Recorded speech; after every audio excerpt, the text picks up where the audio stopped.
Hey guys, Andrew here. Welcome back to Joe Tutorial.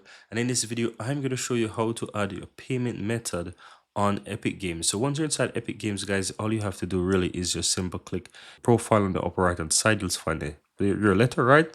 And here you will find the Epic Games wallet. Now, if you click on that, it's going to open up. Now, you will see something like this. Let me go ahead and move this window here on my second screen so that you're able to see it, and it will take you here under the section that says payment management. Now if you look here, you will see that you actually have two options, PayPal and your credit or debit card, and you just need to choose whichever one you want. So if right now I want to add my credit card, I can click on that and fill in the details. You're talking card number, name on card, expiration date, and the CVV number, which is on the back of your card as well. If you do choose PayPal, then obviously you need to enter your PayPal credentials, right? So, or you can basically log in. So you'll need to click the PayPal link below here, and it's gonna take you over to the section where you can, sign into your PayPal and so forth.